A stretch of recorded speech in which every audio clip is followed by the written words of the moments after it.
Ladies and gentlemen, welcome back to the channel and welcome back to Modern Warfare 3, the game that is not doing so well according to GameIndustry.biz. Apparently Modern Warfare 3 sales figures are down really bad right now, which we're going to be covering in this video today and also exploring why we think that is. So let's just go ahead and jump on into it. This info is coming in from GameIndustry.biz, a very reliable news source in the games industry, as noted by the name there, although it should be noted that the facts and figures we're talking about right now are only from the United Kingdom. We don't have all of the details so far across the entire world. We have the UK, which is a decent sample size. I think will definitely reflect the rest of the sales across the rest of the globe. But apparently there's a 3% drop in November video game sales this year compared to what we had in November of 2022. However, the first 3 weeks of Modern Warfare 3's launch, which was in November, had 38% less sales than the first 3 weeks of Modern Warfare 2, the most recent Infinity Ward game. That is actually pretty crazy. 38%. I can tolerate maybe a 5% dip, 10% dip, whatever. This was a 38% dip in sales for Call of Duty in the United Kingdom. And keep in mind, Modern Warfare 3 came out on November 10th, which meant that 2 weeks after its launch was Black Friday, one of the busiest sales days in the entire world. And that was right there within the first 3 weeks. Like, Modern Warfare 2 did not have that luxury. Modern Warfare 2 came out in October, so it didn't have all the extra Black Friday sales or anything like that. And even with the added benefit of Black Friday, Modern Warfare 3 had 38% less sales in its first 3 weeks. That is actually pretty crazy, and I'm wondering exactly why that is. Well, I have a bunch of theories. I'm sure most of you guys do as well. Feel free to start typing them down there in the comments. So let's just go ahead and jump into it here. This game initially, Modern Warfare 3, was said to be a DLC. It was initially going to be, according to the people that actually worked on the game, there are dozens of developers who have come out and said that initially Modern Warfare 3 was supposed to be a DLC to Modern Warfare 2, but then Activision Blizzard decided to change things up at one point or another and turn it into a full-priced premium game. With that all being said, I think a lot of people, right from the inception, right from all those things happening, I think people assumed that this was not going to be a full game. They assumed it was going to be basically just a $70 DLC, and they probably did not want that, especially if they're not a hardcore Call of Duty fan. If you're somebody out there who doesn't pay that close of attention to COD, I mean, you guys do, and obviously you're watching my channel here, but for the average person out there, what was the buzz around Modern Warfare 3? What was the hype? What were people talking about when it came to Modern Warfare 3 when the marketing started happening? Well, they were saying, online anyway, was that the game was basically going to be a DLC. It was very bad marketing right there from the very beginning. They could never really shed that entire perception that they had that Modern Warfare 3 was basically just going to be a DLC. I mean, if you even look at the remastered multiplayer maps, I think that is a double-edged sword. I think on the one side, I think the remastered Modern Warfare 2 maps would be a selling point for some people. I saw plenty of comments of people saying that. I've listened to different podcasts, like I was listening to PKA podcast for crying out loud, and Taylor, when he heard that they remastered all the Modern Warfare 2 maps, that seemed to get him a little bit excited because he used to play those maps back in the day. I know it's a very subjective, like, one-off example, but just things like that. Like, when people hear that the maps that they grew up on are all being remastered, all 16 of them, I think that would be a selling point for some people. But I also think on the other side, that would be a deterrent for a lot of people. They're like, wait, there's not even one original map in this game's multiplayer. They're just rehashing a bunch of old maps. Like, that again does not help out with the entire idea that the game was initially going to be a DLC. So I think that was definitely a deterrent for a lot of people. On top of that, there's a lower gun count at launch if you care about the weapon counts within Call of Duty. The campaign was being blasted for being like 3 hours long and not even being all that good. Like, if you look at any reviews online of the Modern Warfare 3 campaign, everyone was pissed. It was too short. The story didn't really move along. Nothing really happened. And I'm just gonna, it's not a spoiler, but the ending was stupid. The ending was really freaking stupid. Oh, I'm here. That was pretty much it.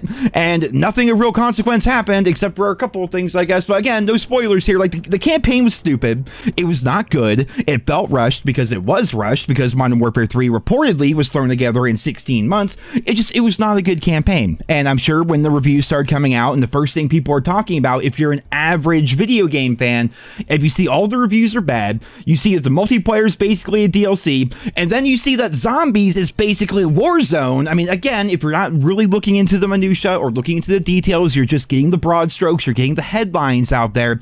When you hear that zombies is basically like Warzone, people are going to get turned off by that. I mean, some people will be like, woo, Warzone, because to them, Warzone is Call of Duty. But if you're a person that maybe enjoyed old Treyarch zombies, going back to games like World at War, Black Ops 1, Black Ops 2, freaking Black Ops 3 zombies to go, you know, if you're used to round-based zombies like that, and you hear this game is bringing Modern Warfare zombies, but it's on the Warzone map and it's open world, you're probably like, what the hell? Like, I don't want that. I want normal zombies back, for crying out loud. So I think it's all about perception, guys. I really think that's what it is. Like, when you look from the outside looking in, if you're not somebody that's been following my channel or following Call of Duty news very closely or anything like that, I think when you look at Modern Warfare 3 from the outside looking in, it's like, dude, this game is like, the campaign's terrible apparently, and it's very short. The multiplayer is basically just a giant DLC, and zombies is basically Warzone. Like, what the fuck are these guys doing? You know, if you're an average video game fan looking in on this, you're probably like, what the hell are they even doing over there? And there's also that perception as well. There's a lot of people that are just very anti-Call of Duty for one reason or another, which I totally get. And this is just going to further fuel the flames of people saying that COD sucks, COD's down bad, and whatever. Although somehow, magically, Call of Duty was still, surprise, surprise, the #1 best-selling game in November in the United Kingdom, because it's Call of Duty and it's always going to sell well. So despite the fact that COD went down 38% in sales year over year, it's still doing very good. But I think that they're learning a lot here. Hopefully Activision and now Microsoft, now that Microsoft owns Activision, I'm hoping they look at this and they look at this as an example of how not to market your game. If you're gonna make a game a DLC, just make it a DLC. Don't skimp out on the campaign, and above all else, make the game enjoyable and fun for the people that are actually playing it. So just looking at it, man, they're down 38% in sales. That means less people are playing COD right now than last year. Maybe not than ever before, but definitely compared to last year, a lot less people bought the game. Therefore, a lot less people are playing.